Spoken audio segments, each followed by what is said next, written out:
Good morning, everyone. Good afternoon. This is day three of the games people play. I am waiting on my speaker here, and hopefully, we'll get this show on the road and we'll get it started. Well, we're going to be talking about the games people play.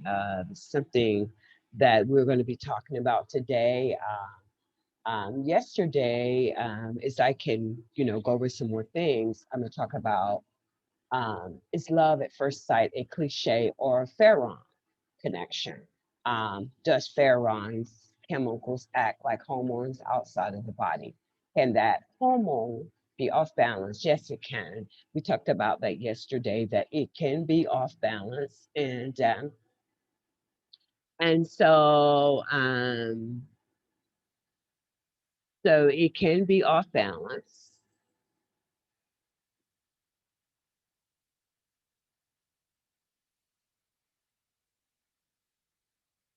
So this is something that we talk about, saying if it's going to be off balance and the things of it. So let's see, my audio. Mute.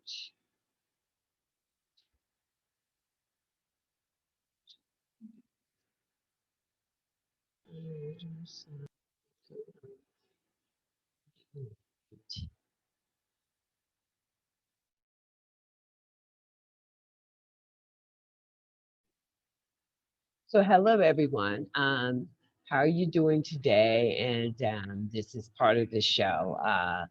We're going to have a series on the games people play. And also, I'm doing a refresher. How does these body odor chemicals impact the individual overall behavior?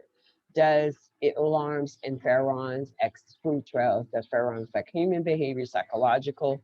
And how does this scent attract a mate? What can you tell me about manipulation love? When does toxic patterns first develop? Please expand the dynamic of this kind of bond. What does a love happens blend explain? How do we determine they fall away? So these are some things that we are addressing and that we have. So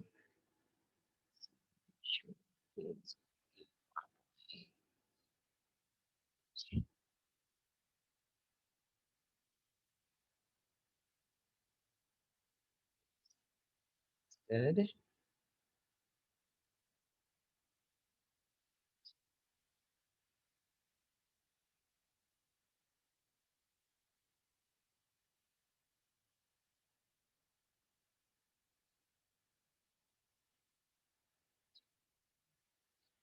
All right.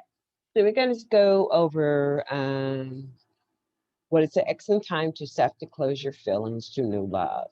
Okay, let's start today's taping here. Say, what methods do they use? What methods do they use more prevalent than others to captivate the victims? This is talking about someone that is manipulating.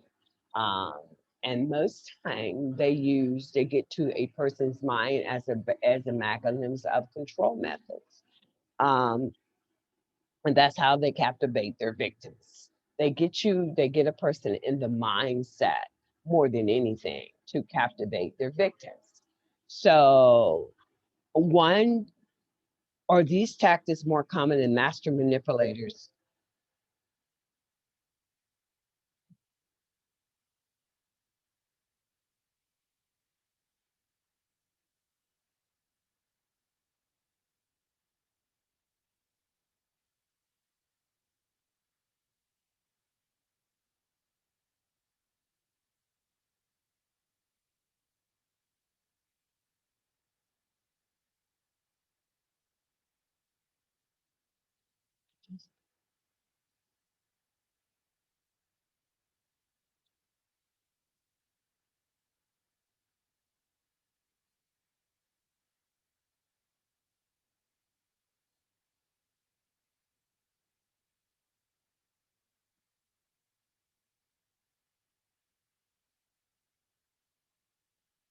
Mm,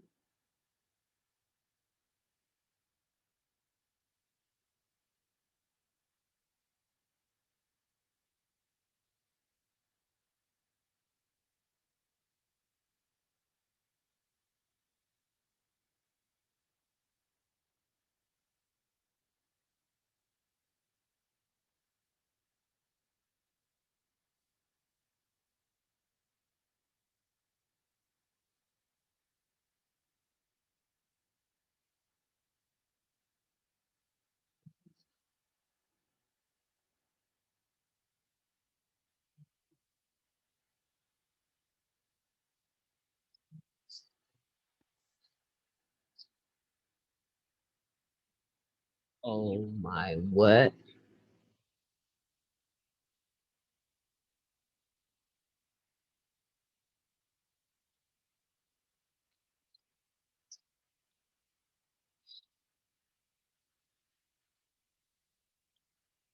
So waiting on Mr. Brown and see if he's going to go ahead and get activated as well today.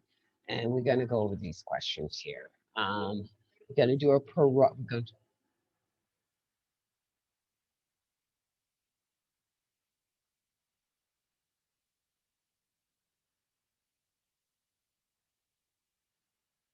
I'm just waiting. Just one moment here.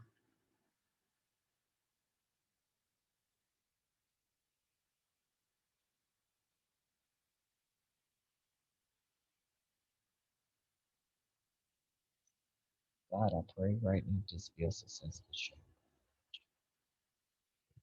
Spirit of Anthony, show in Jesus' name. Amen. I pray God that you bless this show. Bless this show today, oh God. God bless this show right now. And thank you for this opportunity.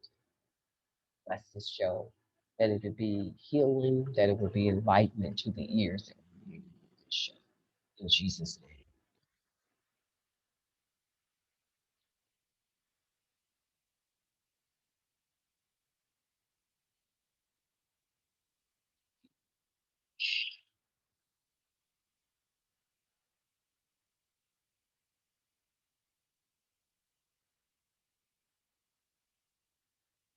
So we're reading right now on Mr. Brown to come in. What do you think about the games that people play and in your perspective, what you think that it does to that person's mind and how they react in certain ways? Can you give a way of why do you think it happens so often than normal? What do you think it does that? Um, I think that it happens so much that we are really not aware of it. And the games people play can be a perspective, it can be a way of life. Some people have a way of life and they continue to play their games because it's part of their way of life. And I also think that we have to get our minds on certain things that keep us so glued to our past.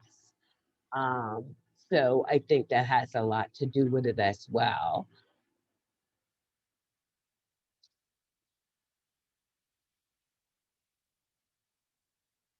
Mm,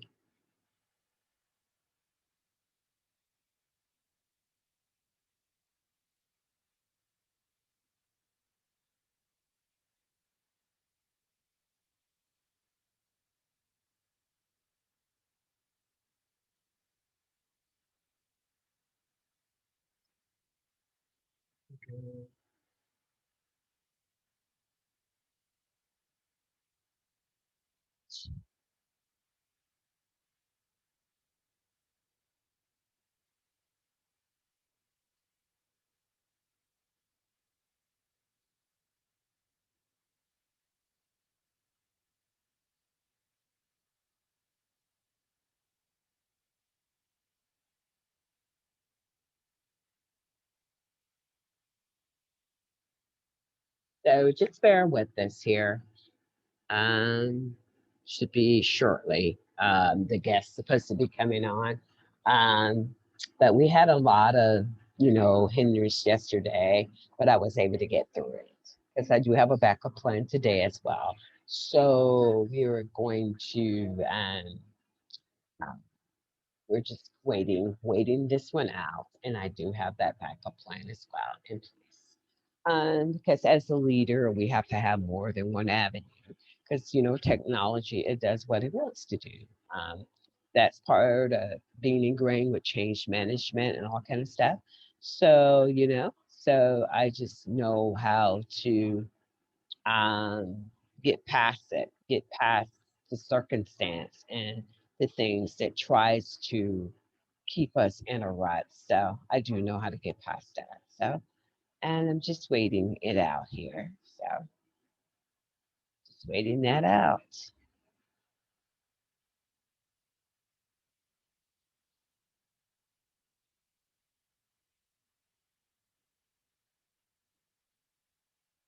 We're just waiting it out and waiting on him to come in. So, how's your day today? How's everyone doing? Doing pleasant? That is great to hear.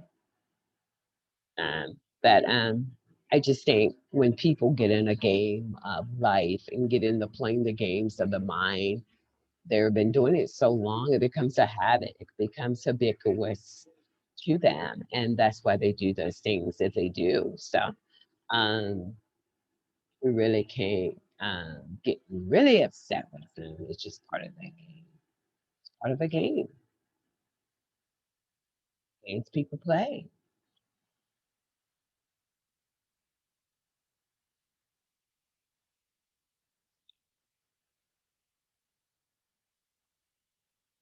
There he is. Okay.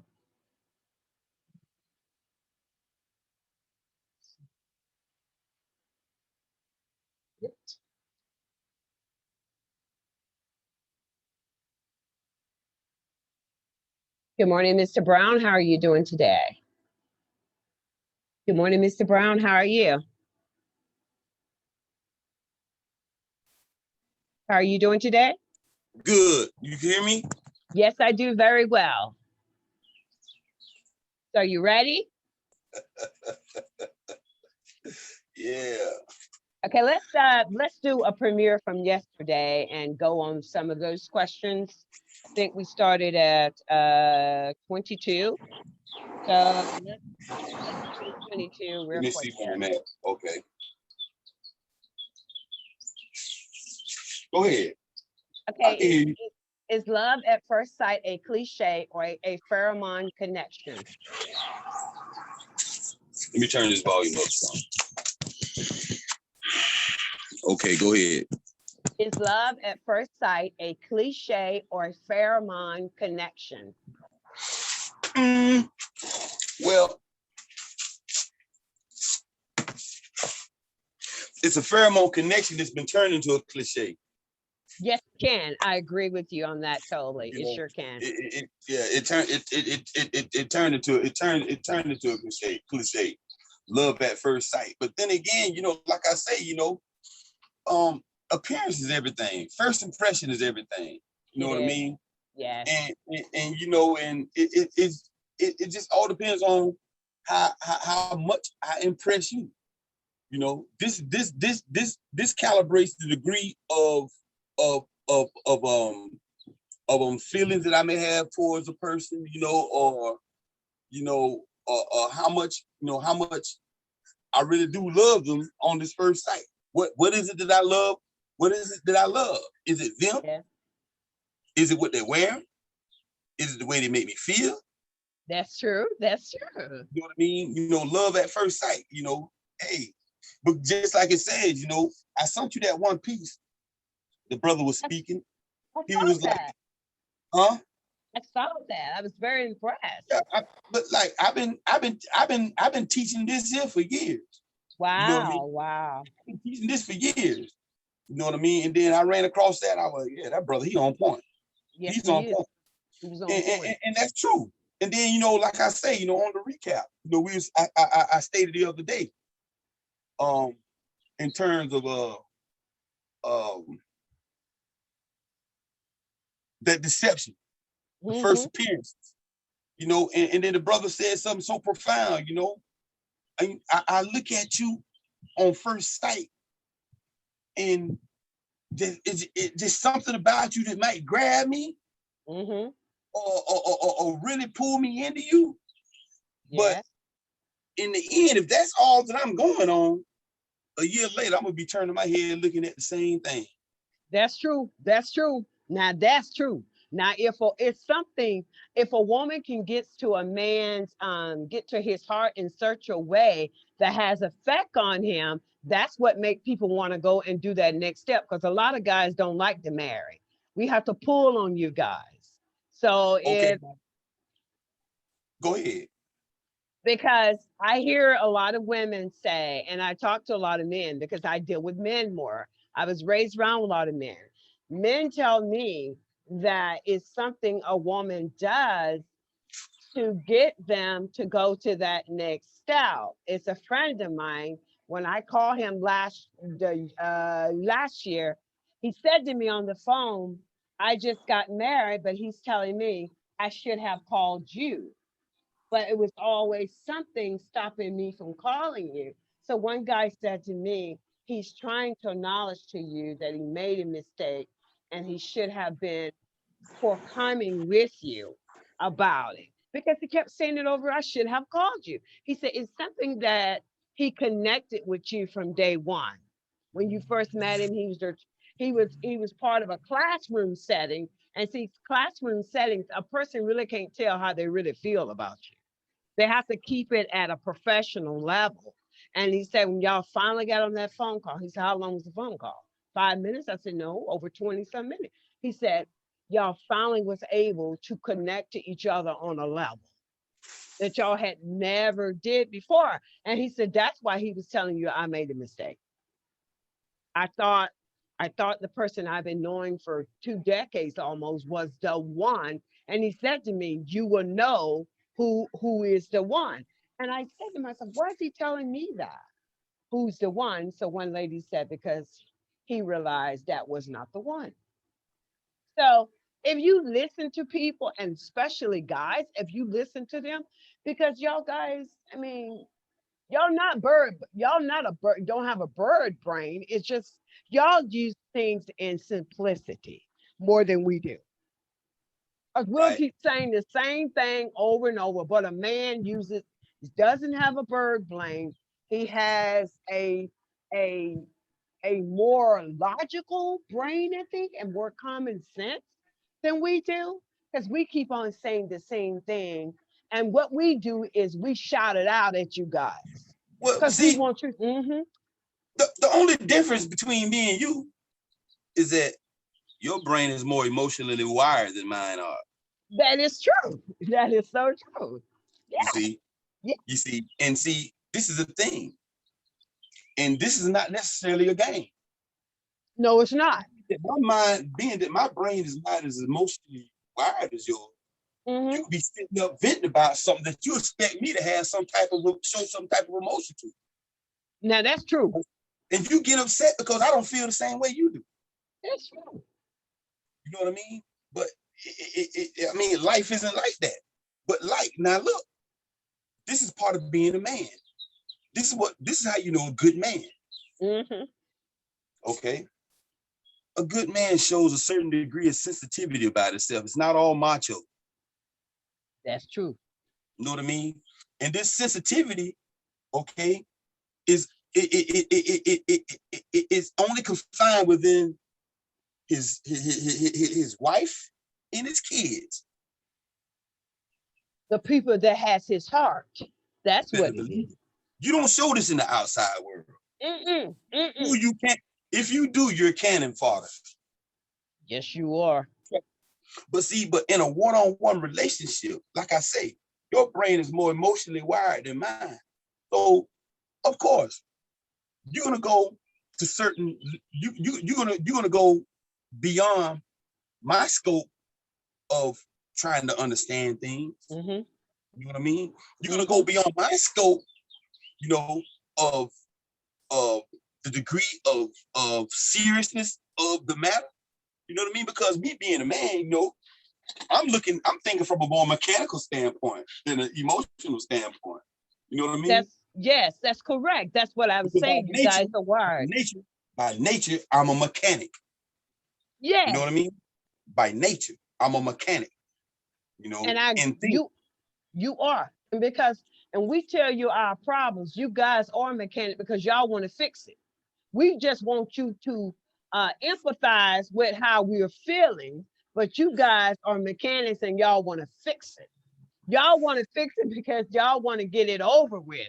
Now I'm tired of her bringing me the same old problem. stop, So stop. okay, Repeat go ahead. what you just said. Repeat what you just said again from the top. What you just said. I said you guys are a mechanic.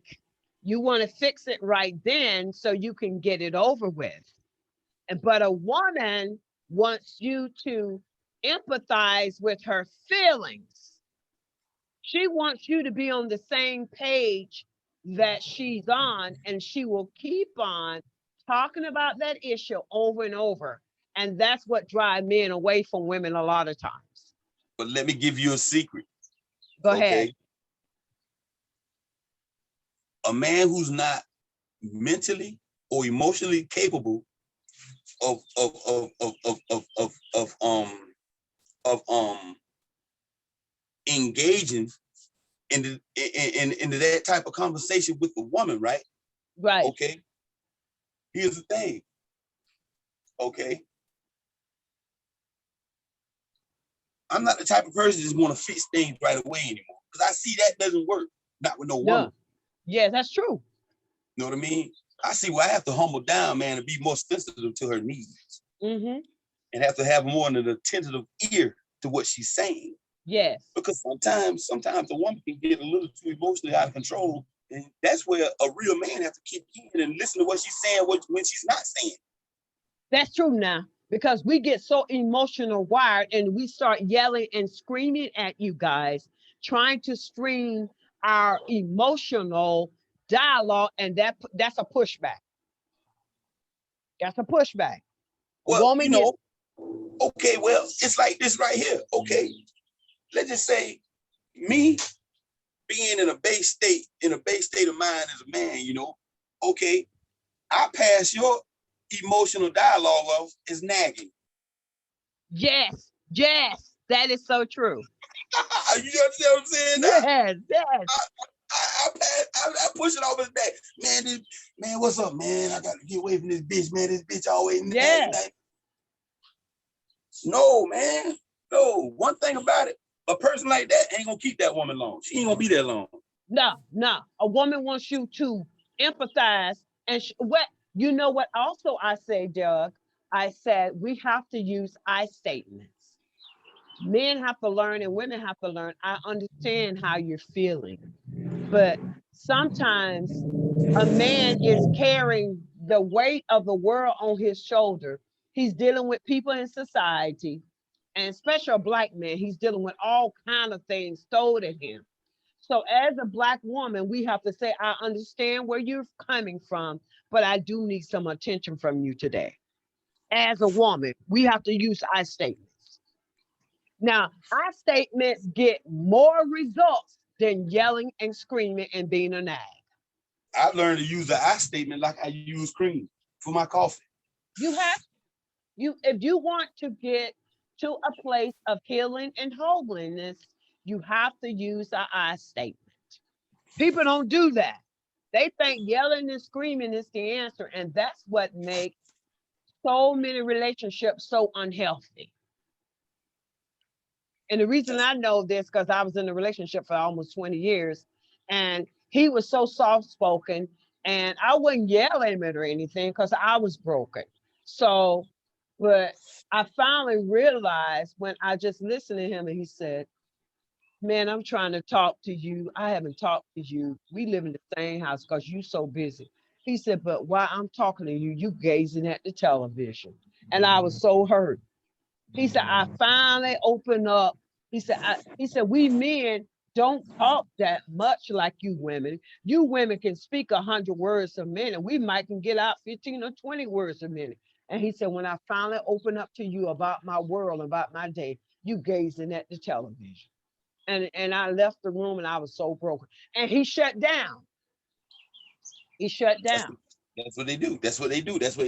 When it gets to the point where they feel like when it gets to the point where they feel like you nagging a lot, they shut down, they withdraw. And, with me, I've been through that. Because, like I say, I'm not a combative person. You go to shout at the top of your voice at me, I'm just going to back away. I'm going to walk out the house. I'm going to leave. I'm going to leave. Right. I'm going to leave and cool off or let you cool off for a while. See, because I be like, when I come back and talk to you, be a whole different person. I say, well, damn, is that the other such and such I'm talking to? Or is that the real such and such I'm talking to? Yeah, that's true. That's true. Because, even with men and women, we both do it. When we lose emotional control, we become different people. We do. We become animals. We become that wild animal. Yeah, that's called the primal instinct that's in all people. Yes, it is. We It all is. have we have a primal fear, Mm-hmm. we have a primal anger. We have, we the only thing separates you from a bear is that, guess what? You have the ability to reason. True. You have the ability to reason. A Yeah, bear don't know because what he's doing is wrong. yeah. You know what I'm saying? But you do. Yeah. Okay, so when you go to fussing and yeah. Now me, when I leave, I'm not going to the bar. Mm-mm. When I leave, I'm going trying to figure out the whole situation. Now, how can I come back to her? You're trying to analyze it. Yeah, I'm trying to analyze the situation, but when I come back, guess how I'm coming back? I'm coming back soft-spoken. You know what I'm saying? Yeah. And I'm willing to sit down and listen to you. Because 9 times out of 10 in most relationships, that's the root of all problems. Men don't listen. True. That has been the root of all problems because I say a man that's been broken a lot of times, he does not really listen. But a person that's been whole and healed, they have to listen. Um, um, I think a lot of people are broken and they don't want to listen. Look, And so let's go to the next question. It said, does pheromone chemicals act like hormones outside of the body? Can that hormone be off balance? Please explain. no, Okay. no. Okay. You know why? Why? Because the same way God endowed you with a fingerprint, Mm-hmm. the same way God endowed you with DNA, Yes. that's your individuality. Your pheromone also has a fingerprint. There's no imbalance in it. The only imbalance is you hook up with the wrong person. Yes. Now that's true. Now that's totally true there. That is That's the very only true. imbalance. See, Yeah. there's nothing wrong with, see, this is the thing. Now, see, there it is again, okay? Let me stop, okay? With the pheromone, okay? I can't say nothing wrong with my pheromone. I can't put that self-blame on myself. And what is that? Huh? Why Because is I know, that? because You guess know what? you. Because I know it's just a matter of time before the right person get the right scent. Oh, I got you. Oh, I Before understand. before I find the right match. You can't force that match. You No, can't you force it. cannot. You can't force it. I N- promise you, you can't. You Now I can't. agree. Now I agree with you totally. Now that guy I was living with in Denver, he was just trying to force himself on me. He would go out and buy me stuff from Bath and Body Works. He would buy me a Christmas card. He went out and bought me flowers. But he's saying you should be my wife because I catered to you when you was injured real bad. Because I was on a walker. But he was trying to force, and I kept saying to him, I don't like you like that. I just don't. So he was forcing something and he was making me angry and irritated. And he Now was you the just type, said something. Go ahead. You just said something that I was going to elaborate on. See, check this out. This is the thing. Okay. If I meet a woman, okay, we start vibing. This is my primary object as a man, to mm-hmm, find out the things that you like. right. Okay. Find out the things that you like. Secondly, find out the things that you really don't like. Okay, but the things that you like, guess what? I try to provide that as much as I can. Yeah. You know what I mean? The things you Mm-hmm, know, not for a season, but for the duration. right. You Right. know what I mean? That's I have to true. find out the things that you like. And this is the thing.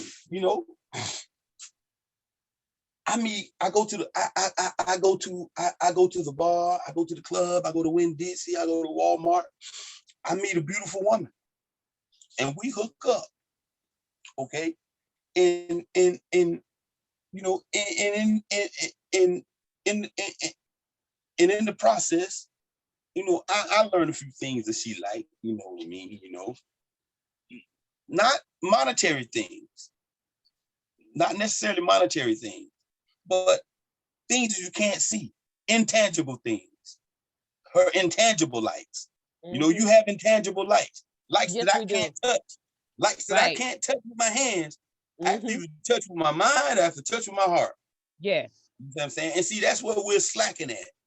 Yes. That's what we're slacking at, and then and it gets to a point in the relationship, man, where you feel like, man, you've been putting out all, you look at yourself as a conductor or a conduit. You've been putting out all the power, but ain't no power coming to you. That's how I felt. That's how I felt so many years, that I was putting out so much. And I said, I'm just tired of people. I'm at a stage in my life. I'm tired of people. I'm not that old LaRonda no more. I'm the new LaRonda. Right. So I got to the place you just get tired of people. You get tired of giving yourself to people and they stomp on you. They basically kick you in your ass. You know what I'm saying? Well, You get to the place, I don't care. This thing is so crazy. It's like this right here. Okay, let me explain something to you. Okay. Perfect example. Okay. You may meet a guy that you were in the 10th grade with. Yes. Guess what? Both of you had crushes on each other. Yes. But you ain't seen this dude since 1983. But guess what? Since 1983 all the way up to 2021, both of you have evolved and both of you have changed. You're no longer the same people. We're not. But yet and still, you just trying to relive old memories and you try to make it work. That's what I was doing, living old memories. That's what I was doing. And I used to say to myself, and I said, I've been knowing this guy since 1998. I keep putting him back in my world. And one guy said, because you don't want to have to train another man. He said, that's why you put up with the old a lot of times. He said, that goes for men and women. We don't want to have to train a new person, tell them our likes and our dislikes and certain what ticks us off and what keep us calm. He said, that's why people keep going back to the old. And I agree with that. What is your assessment on that? Well, I mean, this is my assessment. Okay. You shouldn't have to train him. No, we shouldn't. You shouldn't have to train him. No. Okay. Of course, along the way, there's a little maintenance because you're learning each other. You know what I mean? Yes. You each other. But as a man, I don't know, man. My dad, I don't know about, I can't really say about any of my friends' dads, but I know about my dad, sitting back, just watching him growing up. And the things that he taught me, there's no excuse for me. No, that's true. That's true. There's no excuse for me. There's no excuse. I know what a woman is. Yes. I know how she's supposed to be treated. I know what she needs. See, I know what she needs. Okay. Yep. But man, that's hard to do, man. When you mess around and hook up with the wrong person, man, who don't care about that, you ain't never had nothing in their life, and just, you know what I mean? Oh man, just broken down all types of ways, man. And then you in, man, you coming in with a straight ruler, and they coming at you with a protractor. Yes. That won't work. That won't work, honey. I promise you. It doesn't work. Let's proceed as well on this. And I'm gonna go to some more questions. Now, what causes the alarm in pheromones and it acts like that food trail? What you think, what causes, it's saying pheromones is like an alarm that sets off in a person's brain. And also it acts like a food trail. Like maybe a lion is looking for certain, he gets alarmed when he sees his prey for a food trail. It's like, just use an ant for example. Yes. Okay.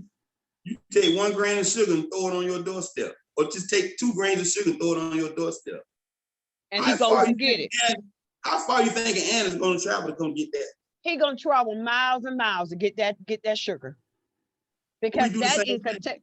that's a taste. That's a taste that he's searching for. And as a relationship, if you looking for a certain scent, Okay, and now that let me finish this here. Let me pick your jaw up off the floor real quick. okay, Okay, you said it, I didn't.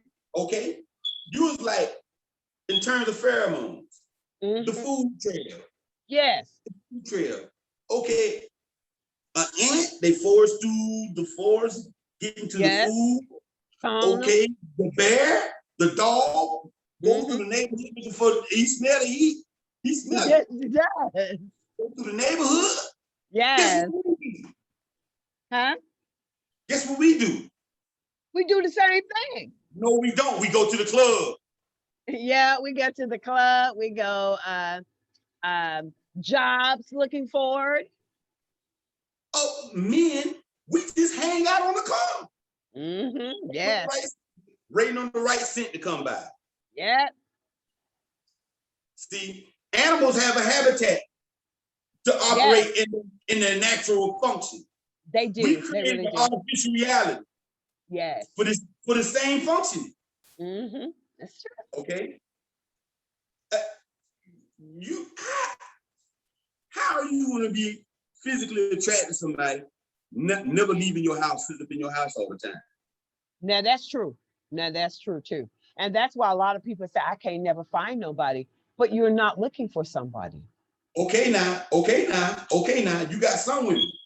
You got some women. Before I be dogged out by a man, before I be used again by a man, before I be abused again by a man, I'd rather be home by myself. I sit back and binge watch hour all day. I would sit here with my kid all day. I would do nothing before I be with it up.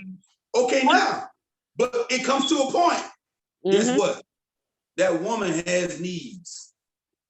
Yes, she does. So eventually, guess what she's gonna start doing? What? Venturing out. Venturing out? Yes. Girl, put some clothes on and come out, man. You know I ain't going over tonight. Girl, I'm coming by 9:30. Yep. She started venturing out. You got a friend gonna coerce you into going out with them. Yeah. Then you go out to the bar, you hang out, or you go to the concert, or you go anywhere. Yeah, that's true. Then there's a chance you might meet somebody. Your chances of meeting somebody leaving the house than it is staying home. Now that's so true. That is so true. But women get so hurt and they get so in their emotions that they just shut down altogether. And a lot of women does. Right. That's right. So let's go to the next question and say, what can you tell me about manipulation love? Where does toxic patterns first develop? Please explain the dynamic of this kind of bond. Talk about manipulation love? Yes, manipulation love. Repeat that question one more time. What can you tell me about manipulation love? Manipulation on a perspective.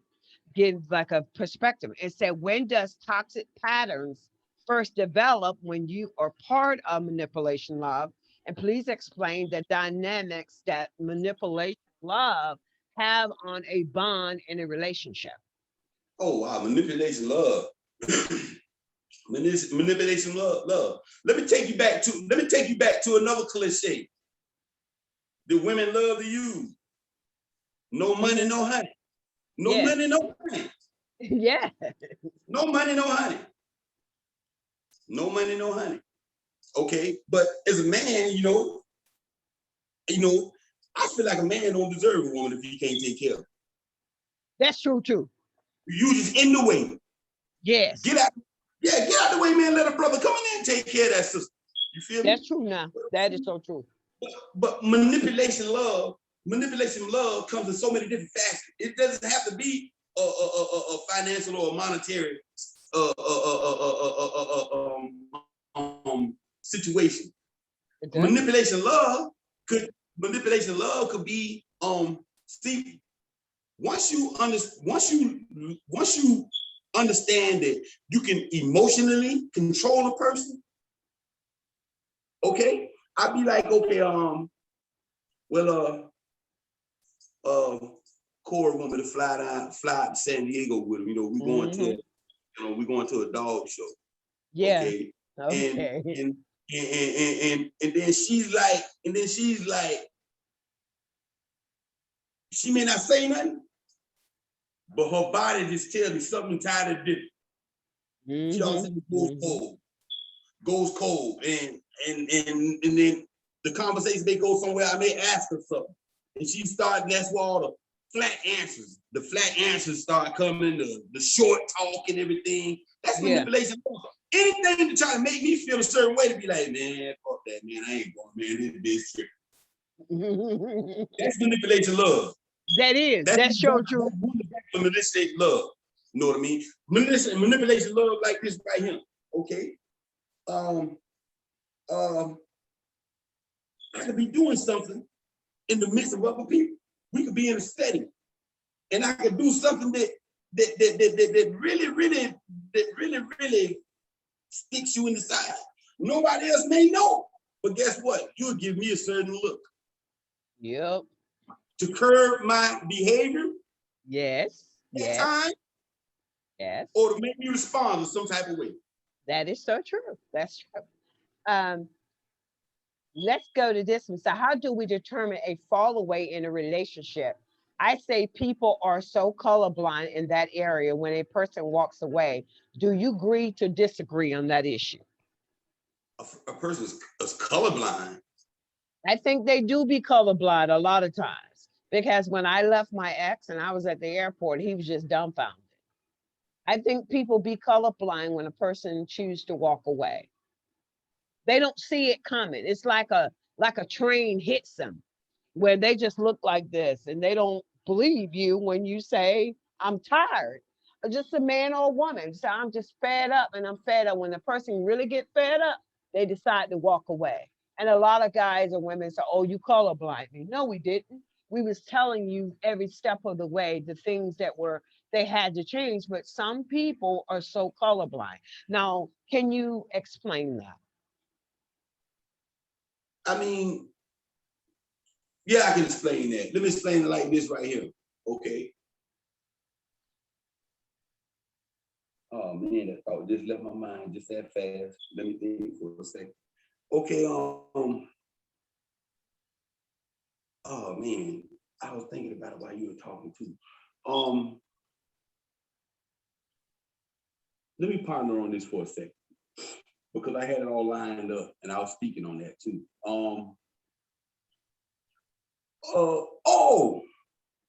With a man and a woman, both man and a woman. I'm not gonna put all the blame on the man, and I'm not gonna put all the blame on the woman, because it goes both ways. Look, before it even gets to this point, there's certain alarms that come up within both of our heads. We done went from making love 3-4 nights a week to once a week. Yep. You know, to once a week. Why is that? Why? Maybe because I'm not sexually as attracted to you as I once was. Yes, that's true. Okay. Sometimes a man and a woman can be so verbally, emotionally, and spiritually abrasive towards each other, where you can't even, just the feeling's gone. You can't lay with a man after he done talked to you like a dog 3-4 times out of the week. Even if you did make up, you know what I mean? You can't lay with a woman after you done said certain things to her that, you know what I mean? I mean, it's crazy. And then, you know, the silence.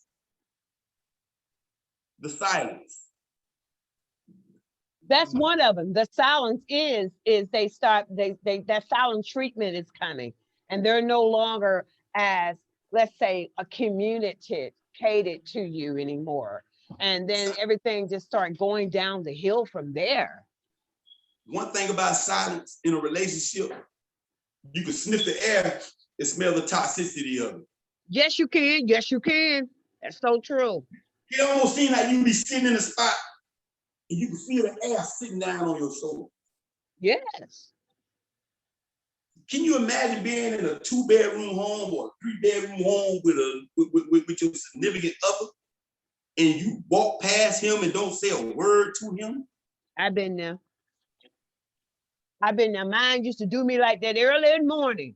And I knew at the end that it was breaking because he was saying, what the hell are you doing in here? And it's my apartment. It's our apartment together. And he wouldn't say anything. So I got to the place that I just start going about my business, getting ready for work and going to work. That's where I fought the man. Yes. See, as a man, being the head. Yes. Okay. He got to be the first one to say, whoa, hold on. Baby. This done got too crazy right here. We got to sit down and talk about this, right? Yeah, we got to talk. And guess what? Not unknowingly to me, but that's gonna sound like music to her ear. Mm-hmm. You know what I mean?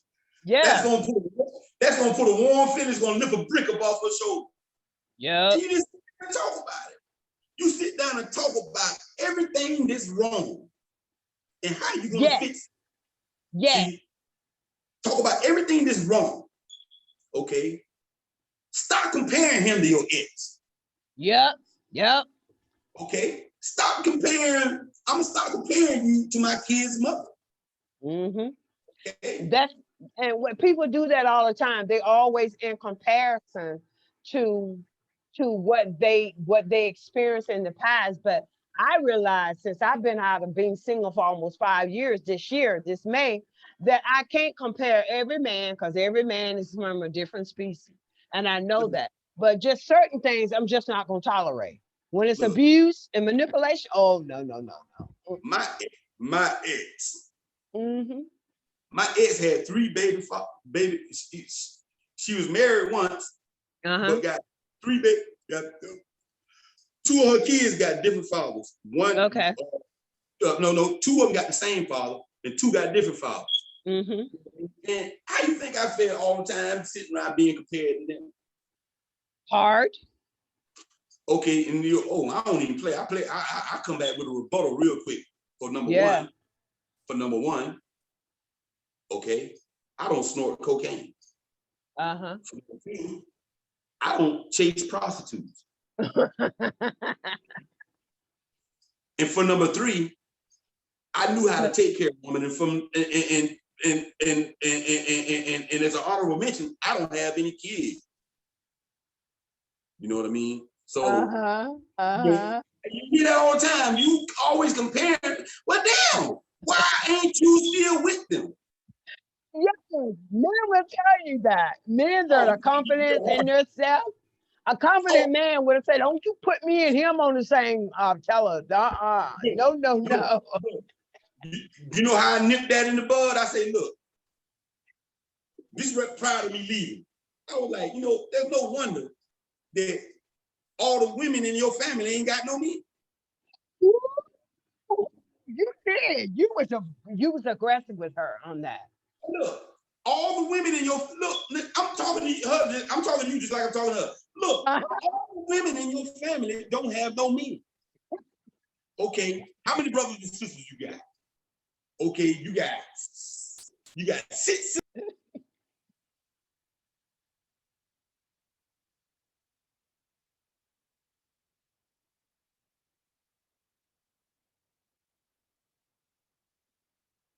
What happened?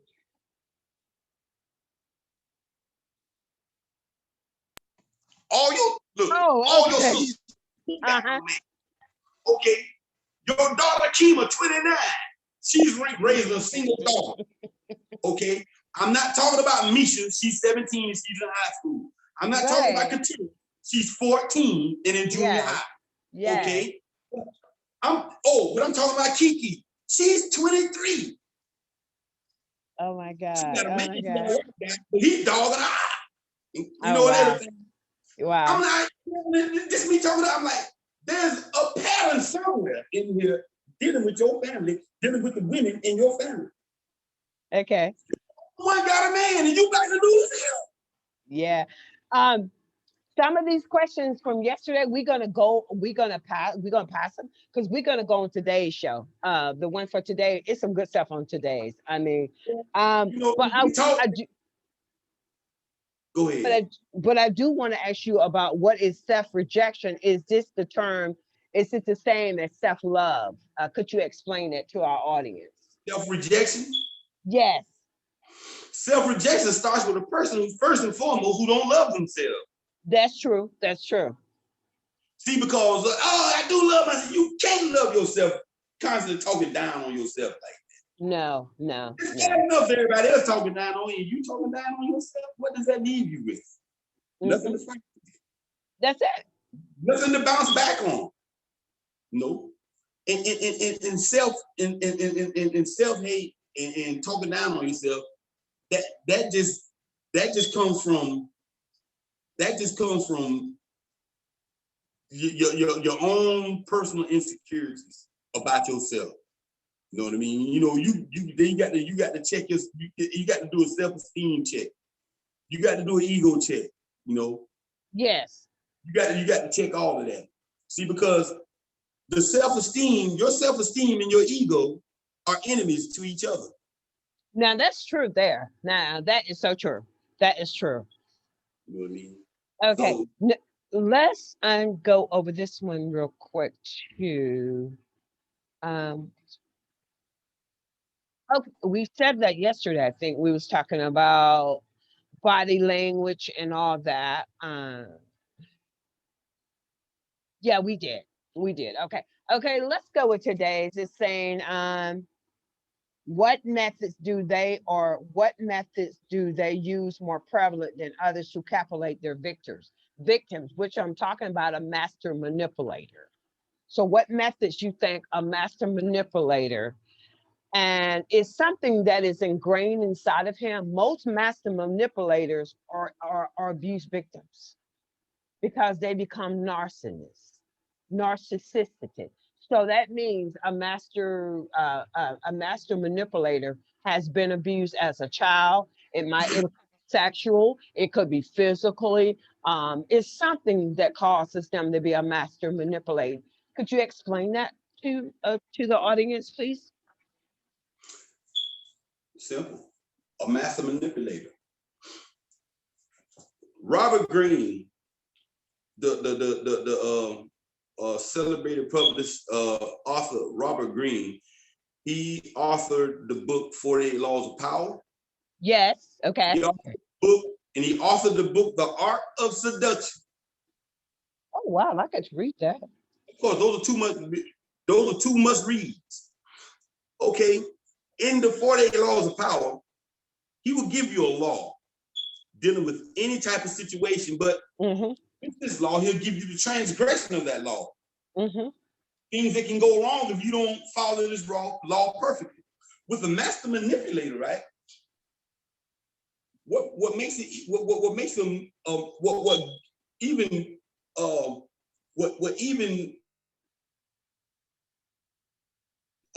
good master manipulator knows how to find a person's thumb screw. Yes, that's so true. Yes, I agree with that. You understand?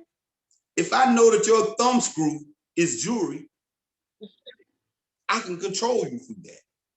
If I know that your thumb screw is some good head, I'm going to control you with that. Yeah. I agree. Yeah. Yeah, I'm just keeping it. You know what I mean? And guess what? They're good at what they do, those master manipulators. Now that's true. That's true. You know what I mean? Yeah. You know, so a master manipulator, okay, what gives him that title master, he becomes unconscionable. Yes, he does. You know what an unconscionable person is? Yeah. Don't care about nothing but himself. That's it. And that's what a narcissist is. Hey, man. Right. And But also like you it say, takes, it comes from, you know, yeah, it but comes from way, like you say, it comes from the way they were treated in the past. that's where, yes, In some in in some some cases. cases. In some cases. You just got some people, man, just overly confident in themselves. Mm-hmm. You could be too confident too, and be a manipulator too. You know, you could be too confident. Everybody's wrong and you're right all the time. That's a form Or of you don't. narcissism. They're cocky. They're very cocky. They're overconfident. And that's where assertiveness comes. And some women have assertiveness. They have assertiveness and they're cocky, but people say it's cocky. I have assertiveness about me and I know my abilities. That don't make me cocky. But some people have that assertiveness about them. They don't want to listen to what other people got to say. They got all the answers. Um, and a lot of people are like that. So that's a form of abuse when you're so cockiness that you are allowing your assertiveness to control, to manipulate someone else. That's that's I unhealthy. see. Yeah, I separate my cockiness. I isolate that just within the confines of my music. Yes, yes, Okay, yes. okay, in the confines of my music, or in the business world. Got you. Me too. Okay? But home life, nah, no, nah. Cause see, No, no. see my see my willingness in the business world. Yeah, I may have some assertiveness, but I also want to listen to somebody else because they may have traveled down the road that I have never traveled down before, and they can help me. The I'm a average li- man can't define cockiness. That's it. Sure That's cannot. They can't. that's right. I agree with you, sis. I agree with you. The average man couldn't define cockiness.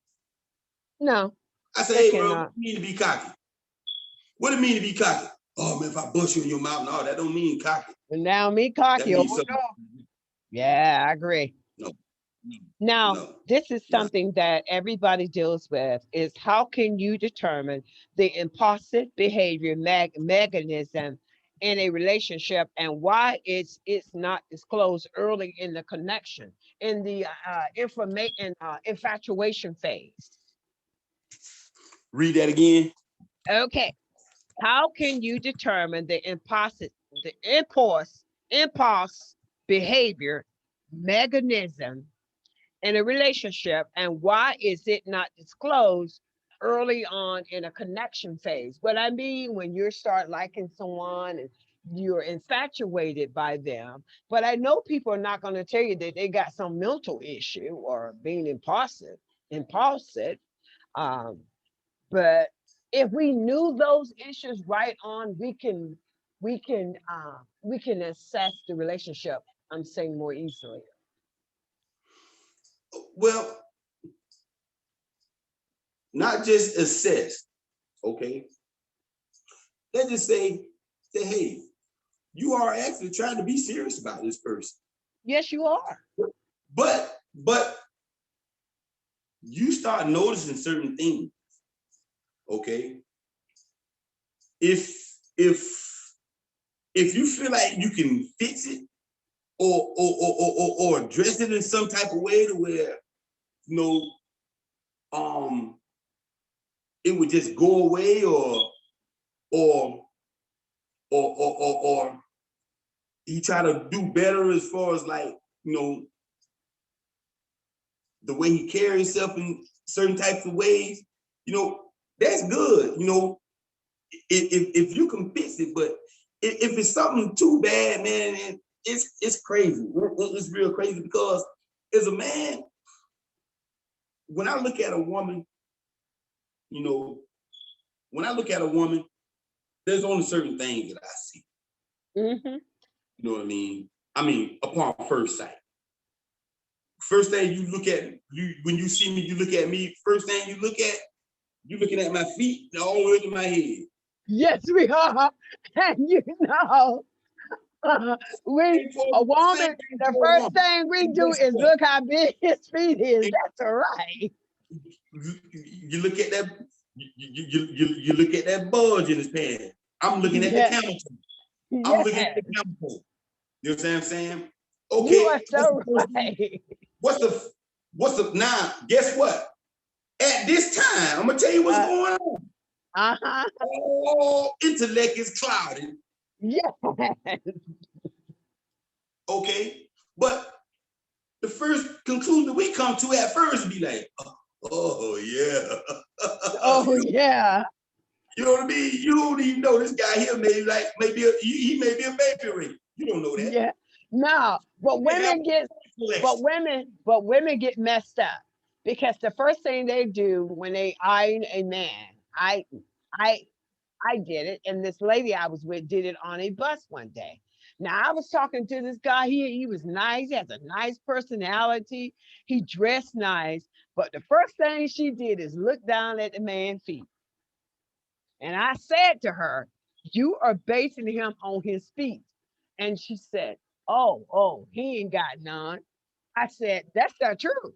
I said, "We went to Buffalo, and we went to a restaurant, and he showed me some pictures of him nude, which I did not like because I don't like when a man gonna show me that part of him that quick. I'm trying to get to know him. I was hanging out with him. We was just having a couple of drinks, but this man gonna show me him being nude in the bathroom. So I said, I might have liked it, you.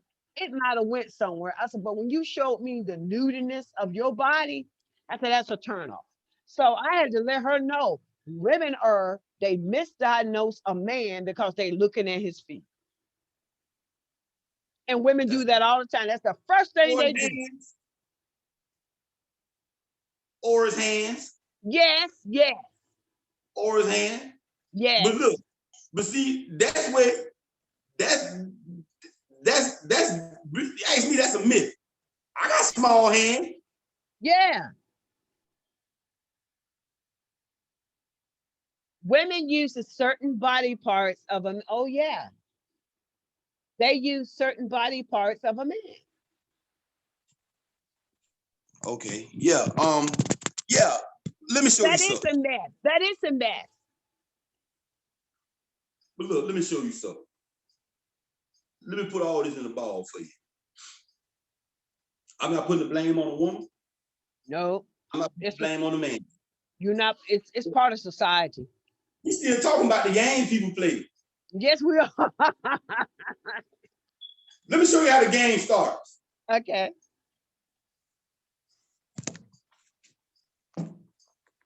With the women. Okay.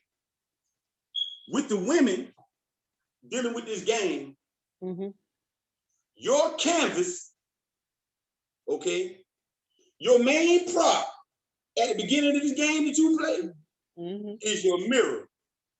Yes, I agree. Why do I say that? Don't no woman leave the house without first doing this right here in the mirror.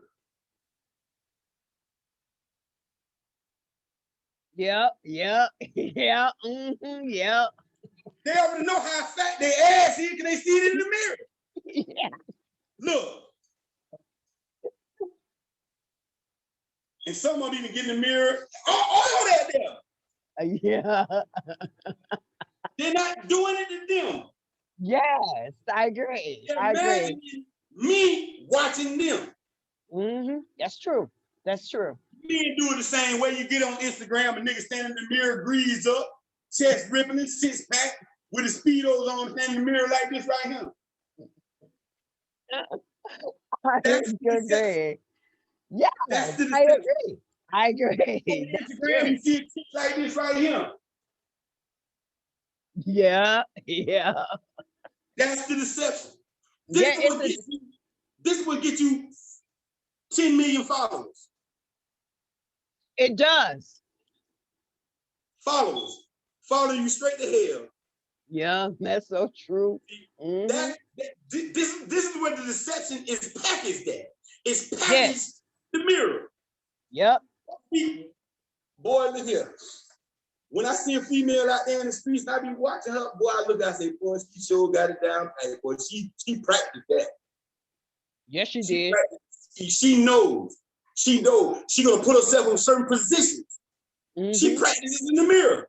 She gonna stand a certain way every time you see her, because she know that looks sexy and attractive. Why? Yep. Wow. Because 10,000 niggas told her that on Instagram. Yep, that's true. Damn, you sexy. Damn that ass fat. Damn this. Damn that. Damn this. You know what I mean? That is so true. That's true there. And something else, we're gonna go on a little bit. Let's talk about let's see, what demonstrates a healed masculine power in a man's emotions. What is what demonstrates a healed person as a male and part of his masculinity powers and his emotion?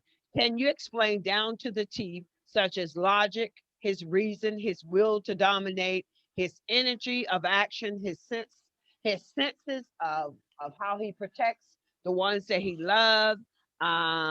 That's part of his kingdom and his confidence levels. Well, see, this is the thing.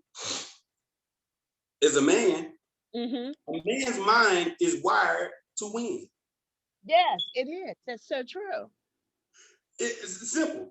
It's wired to win. This is why men take losing harder more than women do. That's true there. That's true there. So in the process of me winning on a daily basis, okay, there's certain characteristics about myself that I have to uphold. You know what I mean? Yes, I agree. My assertiveness. Okay, I don't compromise my assertiveness with nobody. My compassion. I don't compromise none of these things with anybody. I don't compromise that. You know, if I'm in a family setting, okay, I'm going to be assertive at the right time. Yes. Man, trust me, Ecclesiastes said, man, there's a time and season for everything. Now that's my mentor. That is my mentor. And as a man, he has to be able to recognize these times and these seasons. For real. I mean,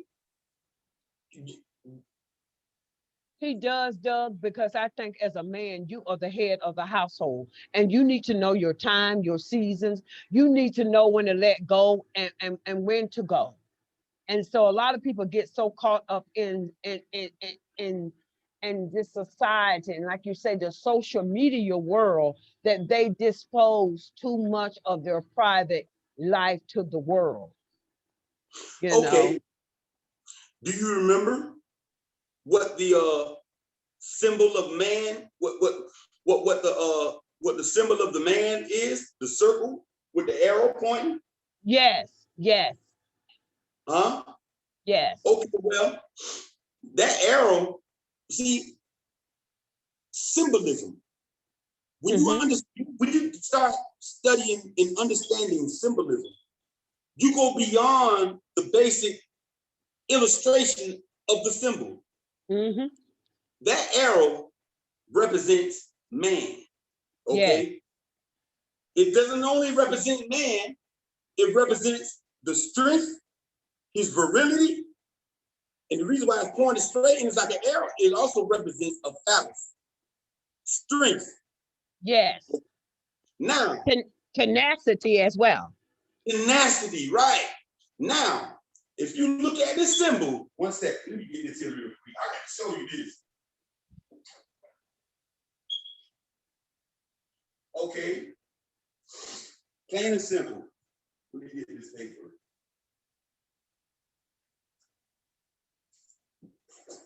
Oh, good. I got a cue card. Plain and simple. Okay. Wow. This is man right here. Okay.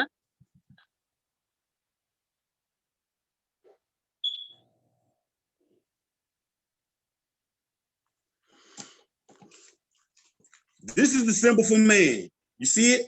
Yeah. This is a symbol for man. Let me highlight it a little more so maybe you can see it a little better. I can't see it in my phone. I can see it now. I can see it now. Okay, there we go. That's man right there. Yep. Okay. This represents man. Yes, it does.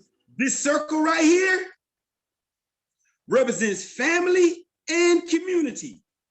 Yes, it does. You see the attachment? Yes. But look, to bring things more into focus for you, this is not only man, this is man. You see you notice the symbol, the tip of it is an arrowhead. Okay, yes, yes, it is. This is man cutting through the winds of emotion. Yep, he is. Look, leading and guiding his community. Mm-hmm. Leading and guiding his family. Yep. That's all that is. So, wow. For me to be a man, I'm the wrong one to break down emotionally. I'm the wrong one to let any type of emotional crisis jeopardize my family, my relationship, life, and limb. I agree with you, because when a man breaks down, everything breaks down around him. So he has to be strong. When you see, that's why when you see that symbol, you see that arrow, that's a man cutting through the winds of emotion. That's right. Okay. But we dealing with male masculinity again. Yes, we are. Okay. My masculinity, I've learned to understand being emotional is part of it. I used to try to separate the two. You know, I did too. Part of my feminine industry as well. Go ahead. What man wants to be called a bitch? No, man. Hey, not a real one. But this is what men do. They separate their emotional. They separate their emotional mind from their masculine mind. You can't do that. No, you cannot. There has to be a balance. It has to be. It's okay to cry with each other sometimes. But you know, I talk to a lot of men. Men say they rather cry on their. A man say when he cries on his girl's shoulder is because he knows that she loves him and she's not gonna put him down or she's not even gonna share with no one else. When a man cries to you, he's really hurting. So women cry to another woman all the time, but how many men have cried? It could be a mess, but it depends on the person too, though.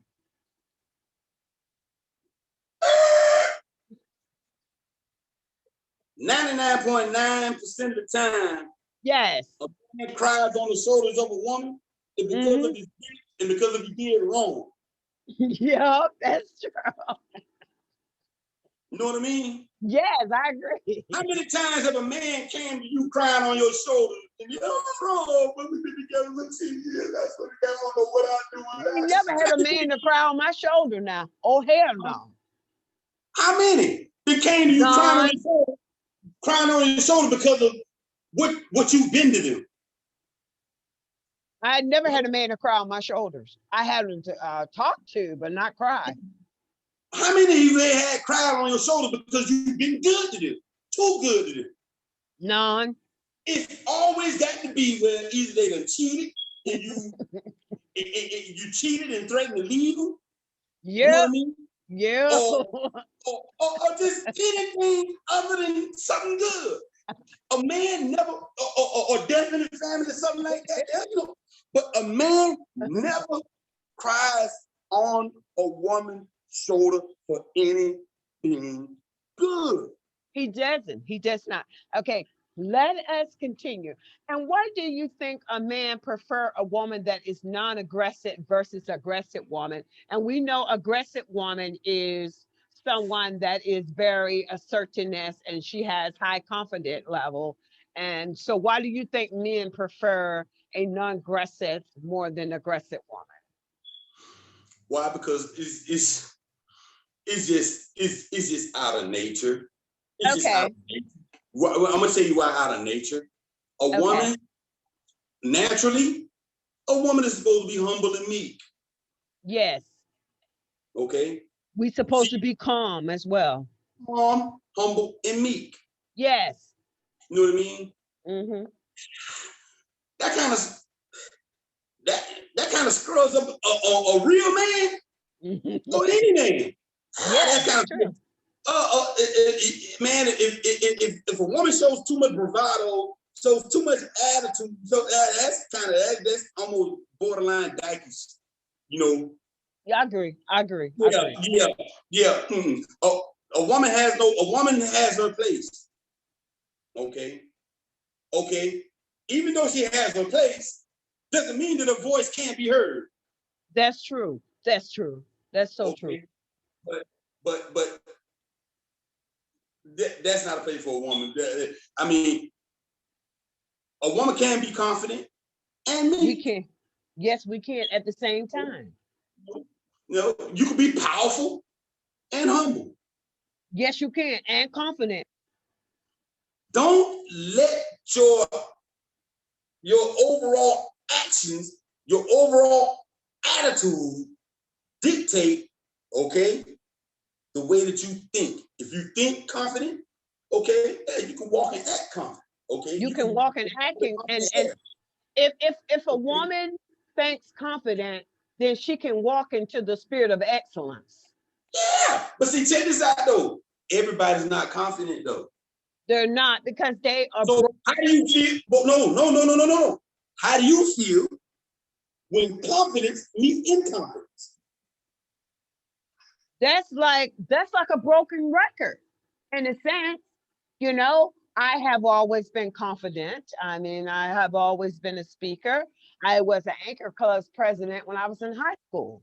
But I think a lot of my confident level come from being raised as a PK kid, preacher's kid. And my mom always preached to us and say, you can do all things through Christ, which strengthens you. By having God as my source, I developed that confidence. That's what I know. That's right. So, you know, just having God. God has been my confidence. God has really been my confidence. I ain't gonna lie. You know, me and your big brother Ronnie, you know, we were best friends at school, man, and everything. That's what Rossi told me. I forgot all about it. She said, yes, there was. Yeah, man, I talk about Ronnie all the time, man. Ronnie Russ, god damn, what about to bring tears to my eye. Anyway, but I know you, all your sisters, all y'all the same. Boy, y'all strong-minded. Boy, y'all, woo. You know where that come from? You know why our strong level, you know why our strong maturity came from? It came from having a spiritual inheritance. My grandmama on my daddy's side was spiritual inheritance, and my grandmama on my mama's side was spiritual inheritance. And that makes a woman strong. All my aunties, they were independent women. A lot of them were submissive to their love to their husbands, but they were strong-minded. So that made us strong-minded. Man, shoot, growing up, all the boys in the hood, we'll go everywhere, but we ain't finna go around them courting girls' house. Them church girls wear them dresses all the time. Them church girls wear them dresses all the time. Them girls too strict. They daddy too, oh no, we ain't finna go around there. But let me correct you on that. My mother and father wasn't strict. They just implanted the Bible in us and told us, if you do this, you're gonna experience that. So that's what it was, Mr. Brown, is not so much as strictness, because my parents, they allowed us to do things, but they implanted the word of God in us. If we do certain things, we're going to experience it. My mom used to say what Moses said, if you could choose life or you could choose death. And that was their principles. Hey, y'all lived next door to Willie, Cedric Eden them, and they didn't even come over y'all house. No, they did not. But look, listen, that's not a negative statement that I made. No, it was not. Man, I know that me looking back, Boy, that family there, man, y'all, you was raised with the total package. Everything that you know now, that you learned from infancy. You came up with a real good upbringing. That's all that Yes, I was. was. I stayed in Yeah. the church. My grandparents indoctrinated me from a baby. They used to take me to church from a baby. My late grandfather Jack and Fannie Bell Courtney. So that spiritual inheritance have helped me. I have traveled across the world. I done been to several countries, foreign countries, but it's a way that when you are adopted into something, then you never allow it to go apart from you.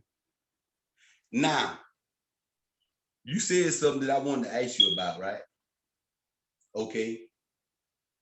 You've been all around the world. I have several countries. You will travel too.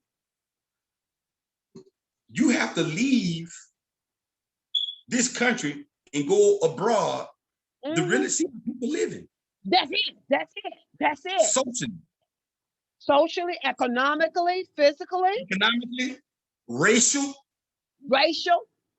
Man, shoot, when I went to Germany, they didn't want me to leave. When I went to Norway, that's how Norway was. Guess what a white woman told me in Germany? What she told you? She said, the reason why we love y'all so much is because we value your DNA more than you do yourselves. Now, I heard that too. Now, when I went to Norway, they worship us. They worship them. What? Yes. They thought I was some model or some actress, but they didn't know I did take up acting when I went to Barbizon Modeling School. And one thing about my excellence and my skill sets, even interviewing you as a talk show host, part of talk show, my mom sent me to modeling school. I went to advanced modeling school at Barbizon. I went to advanced acting. So she taught me how to present myself in a way that makes me look confident, and that she taught me the social skills, and that have helped me along the way. Because certain people is not going to communicate and talk to you a certain way if you talking all slang, if you're talking all ghetto. So is part of my inheritance. So let me get to this. It said, please expanding the national makeup and the physical characteristic of manhood. You say the national or natural? The natural and the natural makeups and characteristic, what makes a man strong in his manhood? Oh, well, what makes a man strong in his manhood? Mm-hmm. Okay, simple. His ability to lead. Yes. Okay, plain and simple. His ability to lead. But see, when I said that, there's a whole lot that goes within that. His ability to lead, his ability to lead, his ability to nurture, his ability to provide. You know what I mean? His ability to be a little silly sometimes. You know what I mean? Yes. This is what makes a man strong in his nature. You know what I mean? Mm-hmm. Okay. And a man who has knowledge of himself, but first and foremost have knowledge of he who created him. You see, God. You got, man, you get tired with all these cats, man, ain't got no knowledge of God. Mm-hmm. How's it gonna work? No knowledge of God. Because we was born in his image. When we are not walking into God's image, that's why our breakdowns come emotionally. We're not walking in God's image because a lot of us don't have confidence level. I am what my Father am, which is my heavenly Father. So when you do, I knew you'd say that. You know that? I knew you'd say that. You know what? See, because I didn't want to say it. I wanted you to say it so I could break it on down for you. Go ahead and break it down. Yeah, we use that term too loosely. Be like, oh man, brother be like, oh man, we were made in the image of God. Okay. Explain to me what the image of God is. Yeah, that's true. That's true. People don't like I explaining know that. what the image of God is. Okay, Let me break it down to you. go ahead and break it. In his image, okay? We're not talking about his hands, feet, eyes, nose, breath, lungs, heart. No, God is none of that. No, he's not. God has 99 attributes. Yes, he does. That's the image. Mhm. His attributes. Yes. Most merciful, most powerful, Yep. all knowing. Mm-hmm. Okay. All 99 attributes. Patience. Yep. Patience. All these are attributes of God. This is the image that we was created in, a perfect image. Yeah. Okay. We had the reason why patience was the 99th attribute. Why?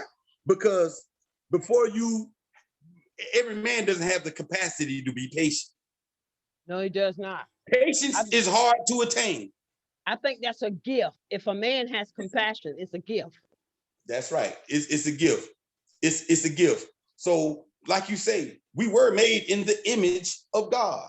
Yeah. But in this image, which of these attributes are we fulfilling? That's true. Are we all generous? No. Are we all knowing? Are we merciful? No. Are we most merciful? You see, every attribute that God has, we have the ability to be. Now, let me go ahead and add this to you. We are not merciful, but we will provide clemency. Just like when a man is in prison and he getting ready to go on parole, they allow him to have clemency. So we don't have the attributes of God when it comes to mercy. We'll give you clemency, but we won't give you no mercy. Okay, yeah, you can. Yeah, you do. I give you a perfect example. Go ahead and do your thing. Huh? Go ahead. Let this man that you've been with for 30 years, that y'all been in love with, y'all got 4 or 5 kids, and after about 26 years, after about 30 years, he cheat on you. You catch another woman in this guy's car. Now let's go all the way back to the game. I go cry. Yeah. Yeah. I cry. I cry. My tears is not more for what I did wrong. These tears know it's gonna touch you emotionally. That's part of that connection. But guess what? You give in. That's part of connection. What you give me? Another chance on it? Yes, you do, because that's part of connection. Then we talk about connection. Don't minimize it. Don't minimize it. You give me another chance. Yeah, we do. That's mercy. That's mercy. That is mercy. That's mercy. That's mercy. That is mercy. Now I agree with that. A dude break it into your house in the middle of the night, and you wake up and you pick that Draco up from under your bed with a 4-round clip in it, and you catch him at the door at your TV, and you tell the dude, say, man, put my TV down before I blow your brains out. And you see that TV out and walk out the door. What is that? Mercy. Mercy. You have to reevaluate the way. You have to reevaluate sometimes. You know, some of the. I mean, really look into a lot of the things that we say every day. Okay. Okay, just like this dude told me. We got into an argument one time with this one. I got into an argument with this one guy, what I rarely do. But it was like, I was showing the dude, I say, man, I'm God. I showed him Psalms 82, verse 6. Ye are all gods. But look at that G, it's a lowercase g. Okay? Yeah. Ye are all gods. That lowercase g takes you from being a supreme God to simply a representative of him. That's true. I agree. I agree. Down to him. Okay. Well, God damn it. If you God, if I beat your ass, that means I beat God ass. I say, yeah, if you can stand his wrath. Yeah, because his wrath is so powerful. You see what I'm talking about? Yeah, I see what you're talking about. Yeah. There's not one attribute of God that he has that he didn't put into me and you. That's true. But we have to walk. What did he do when he blew in the atom? What did he do when he blew in the atom? He blew in the living soul. Hold up. He blew part of himself into Adam to make Adam a living soul. Yes, he did. Yeah, I agree. Yes. See, that's what made Adam from the divine. That's what made Adam divine from the beginning. Yep, that's true. That's true. Before then, he was nothing but a piece of clay or shell, an empty shell, or mold. Yes.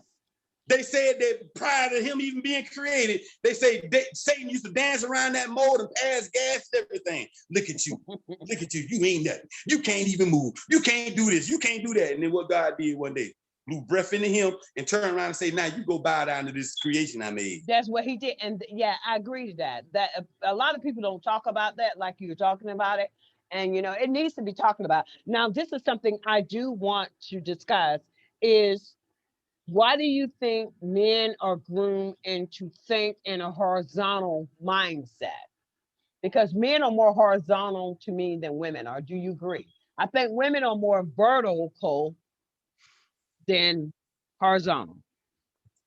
Now, statistically speaking, that is correct. Am I right or wrong? Let's reverse it. No, you're right. I'm going to say you're exactly right. Why? Because within my answer, you're going to see exactly where I'm coming from. Okay. Why are men more horizontal? Why? Well, just say some men, not all men. Yeah, okay. I mean some. Yes, go ahead, some. Or just say most men. Okay. Okay. More. Me being a horizontal man, I'm just using me as an example. Me being a horizontal man is an uncultured man. Okay. Yeah. A base man, a man who has no type of positive upbringing whatsoever. So what is it going to cause me to do? It's going to cause me to be horizontal. It takes me out of my nature, my true nature. What is man's true nature? Man's true nature is to be upright. Right. Right? Right. Man, M-A-N. W-O-M-A-N or M-A-N, it don't matter. Man's true nature is to be upright, vertical. Vertical. See? Now you see how the roles are switched. You got the woman on the vertical plane, you got the man on the horizontal plane. See? You know Look why? At the huh? You know why I said that? Because I was coming from a virtual communication line. Because women, statistically speaking, they are able to process instruction, statistically speaking, than men are. Now, I'm talking about how they process things.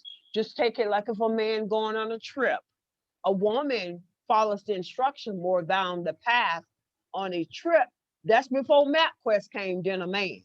Sometimes a man gets confused, but a woman don't. So that's what I'm coming at, is in that perspective. Yeah, go ahead. Now they say when I'm talking about men, I'm talking about they communicate horizontal channels. Some men. The communicative horizontal channels? Yes, that's what I'm talking about. Yes.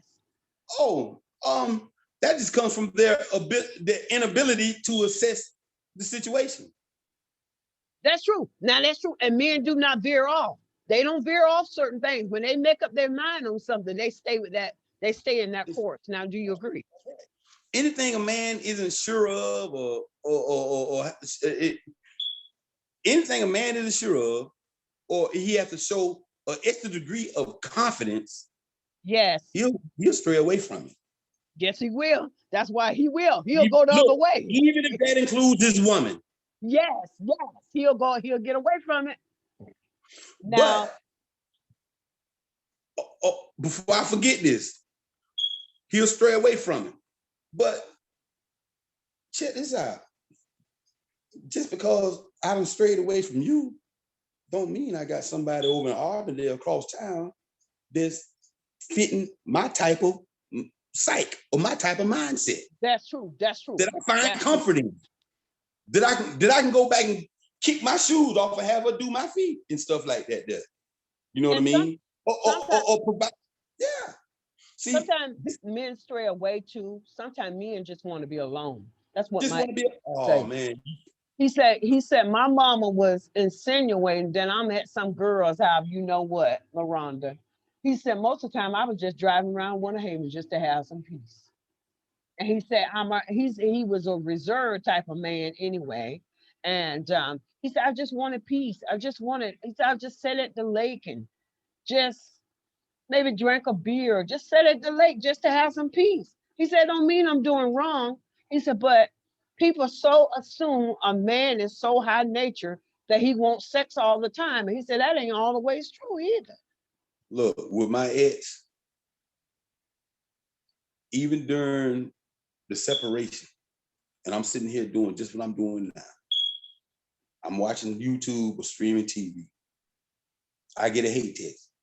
Why you can't talk? You're down there just lusting off some of your bitches or Yeah, something like that. that's wrong. That's wrong. Why? Why can't, if we're exes, why can't you respect my role now? And that makes a person harvest feelings toward that person because you want to keep it as a friendly thing if you part of a co-parent That's situation. right. That's right. That's And right. so, and people, they get into certain things. Reason I said women are more virtual because women can flow up and down. They can serve at both roles of the spectrum. And I said women are great at multitaskers. So you agree Well, on that? well, that too, but when it comes to anything cognitive between a woman and a man, Uh-huh. when it comes to anything spiritually between a Mm-hmm. woman and a man, when it comes between anything emotionally between a woman and a man, a woman has a higher threshold of everything. She does. She does She has in a lot of ways. a higher threshold of tolerance, higher threshold of pain, Mm-hmm. and a woman is more resilient than a man. Yes, that's true. Oh man. Okay. It, Um, Before we go, it's something I really have to ask you on is talking about the feminist movement and where did you think that concept came from and why you think women are more misunderstood than a man? oh, the feminist movement. Yeah. The feminist movement, the feminist movement actually started taking ground, right, in the late 1800s. Okay. The late 1800s. The feminist movement, but they went about the wrong way of doing it, with Yeah. the women's rights thing and everything. Okay. The feminist movement has now turned into BLM, transgenderism, Yes. homosexuality, Mm-hmm. and lesbianism. Yes.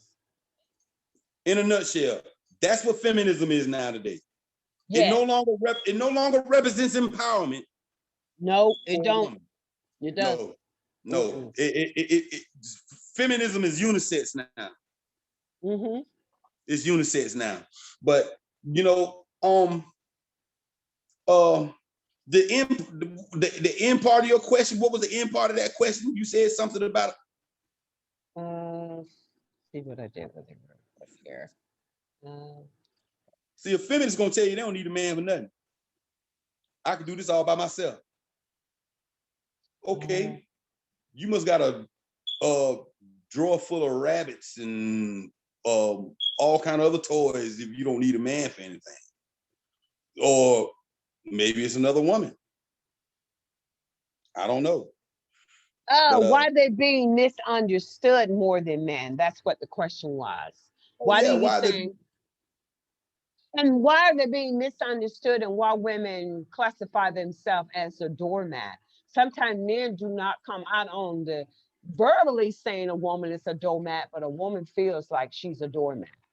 She is the weaker vessel as well as the Bible talks about, but women have have made that as as their slogan.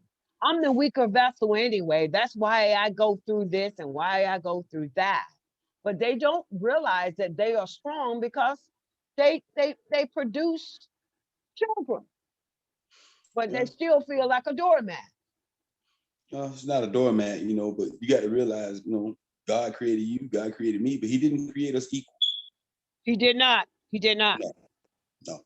He created you with your own individuality, and he created me with my own individuality. Okay. Now, me knowing that me and you are never equal, okay, it doesn't necessarily put me above you, but it gives me the authority to be a better guide towards you, to be able to understand you more better, to be able to make life easier for you than to be seen as your enemy. See, because a feminist, most feminists are men haters, for real. Yes, they are. A lot of them are. I dealt with them. I told them, no, I don't go that way. And then you got most chauvinists, they're misogynists. They're misogynistic. Yes, they are. They hate women. So before we go, because we've been on here for a while, I just want you to explain to me what is a soul tie versus a soul mate. You know what soul ties are? It's like a deep. A soul. Of course, I know what a soul tie is. Of course. Oh yeah, of course. A soul. Look, a soulmate. A soulmate is simply someone that you're with. Okay, you may be getting along good, but guess what? It may be only for a season. Can I correct you on that? A soulmate could be somebody that they are soulmating with, but you never got with them. That happened to me. Yeah. You could be, yeah. yes. Okay. Yeah. Okay. Yeah. Okay. Yeah. I understand what you're saying. And you're exactly right. I couldn't agree with you more. Okay. Right. Yeah. God, wow. We just hit it. Oh boy. When you said that there, man, some heat started like right here and washed all the way down here. And you dead right. It could be somebody. And also a soul tie is something that is irretrievable breakdown of unhealthy patterns. And when you're in a soul tie, it's hard to break it. Now, spiritually, you can try to break it through fasting and praying, but soul ties is that person has your head, they have your eyes, they have your nose, they have your sensory, they have everything. Oh yeah, that's sprung. That's sprung. Yeah. Sprung. Whooped. You whooped. Yeah. You and whooped. So that's what it is. Okay. Now this is going to be our last question. It's a how can you and I determine when a feminist energy has experienced a form of woundedness? If so, please explain. You say the feminist energy that has been wounded, and they are wounded. Now there are some traits that you will. Okay, as a man, this is part of the game. Now, as a man, when you go and find a lady that you infatuated, there are some traits that you can see before she even realized that you know she have it.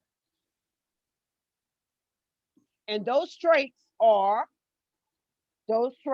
of her brokenness comes to mind is victim mentality, powerless, because you know she's powerless because everything she does, she don't want to show her confidence level. She's weak. And also manipulation is one of them because she start manipulating you just out of habit. And you like, why is this woman manipulating me? I haven't heard her, but she's doing it out of habit. Also, because she is neediness. She has a neediness mindset. She is so codependent on you and she has become oversensitive. So please explain this statistically speaking with this kind of female. If you meet a woman. I mean, shoot, for some men, they run into a female like that. They looking like They look like the wolf. They go to foaming at the mouth. I heard men say that a lot. Yeah. Yeah, So she already softened up for the kill. All you gotta do is move in and attack. No, that's not the case. Well, see, I mean, well, like first, I mean, like when you meet a woman and you meet a woman like that, you know, one of the first signs that I noticed, you know, is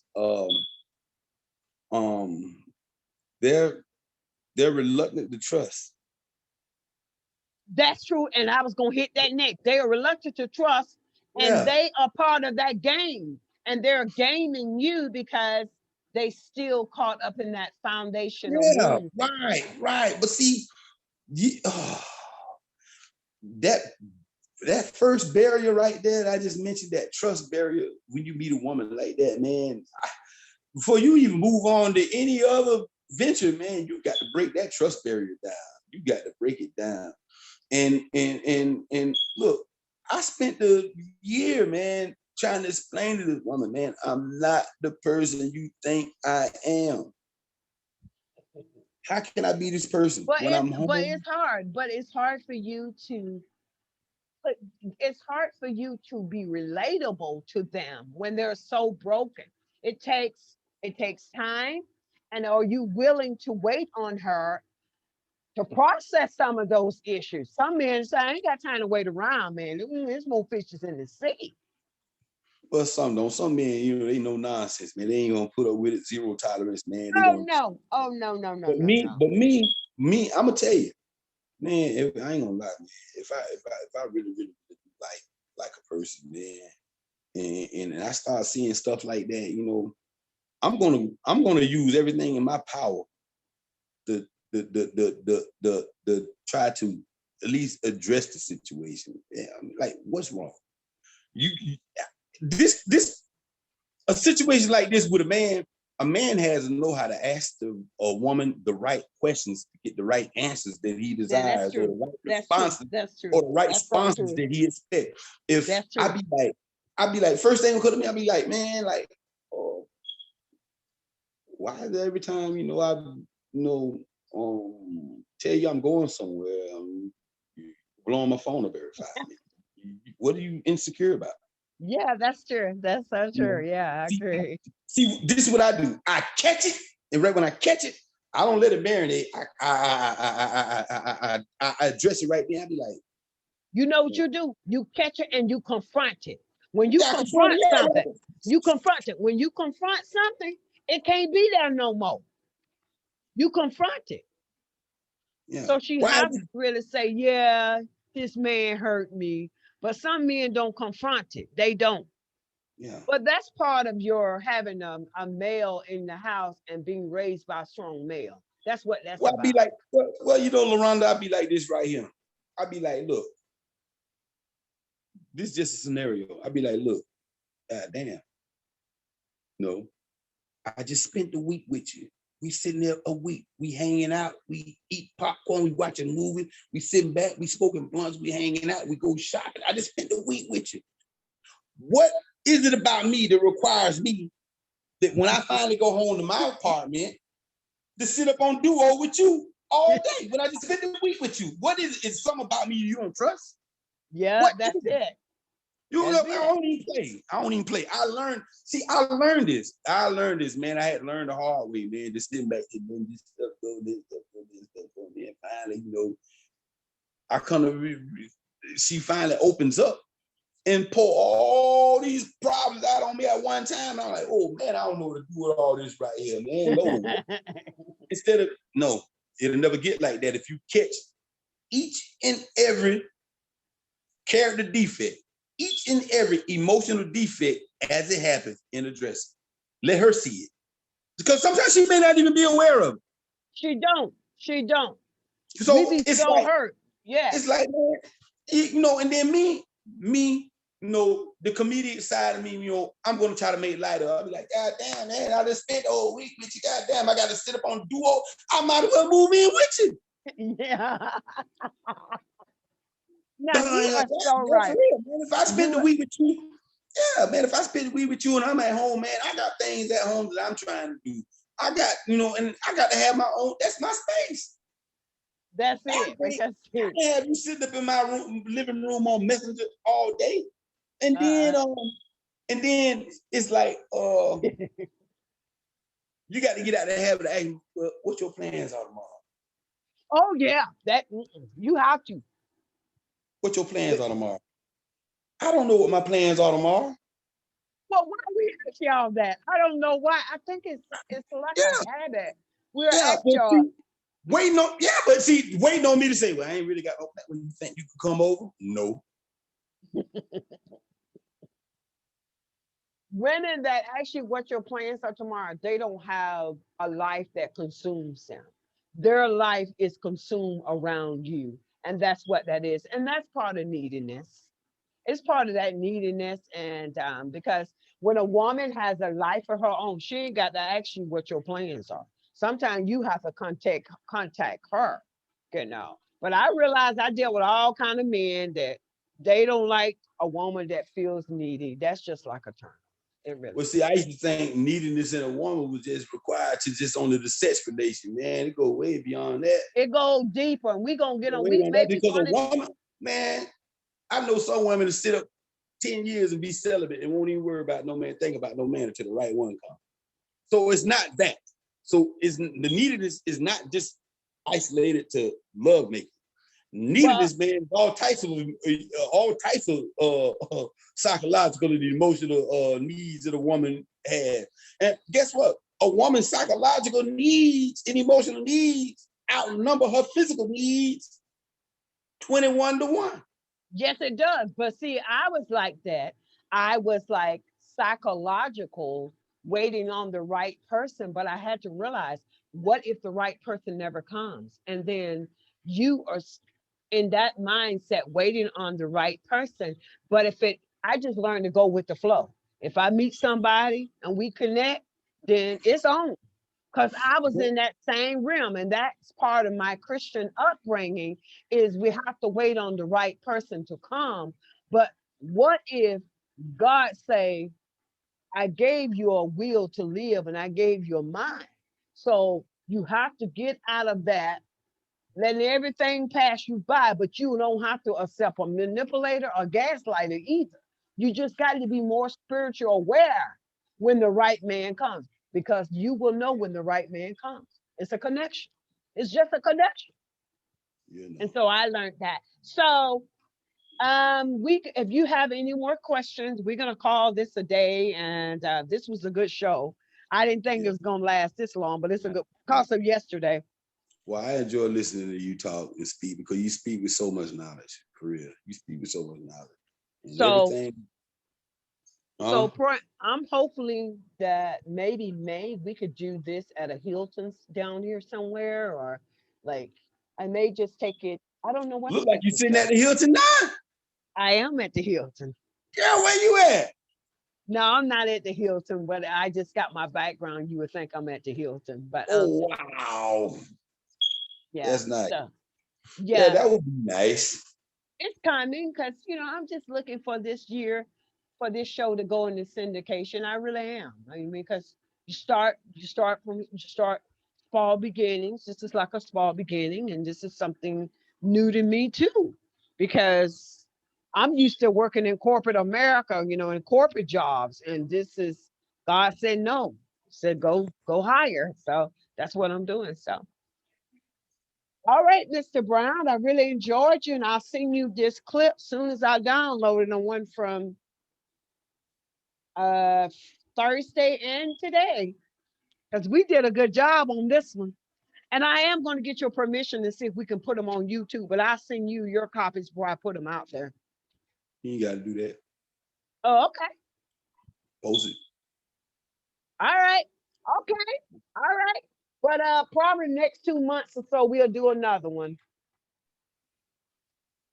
What topic you think we should talk on Good. another?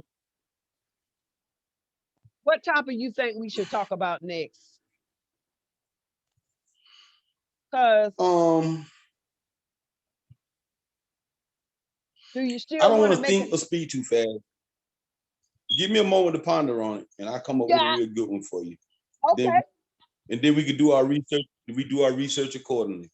Yeah, that's what, yeah, okay.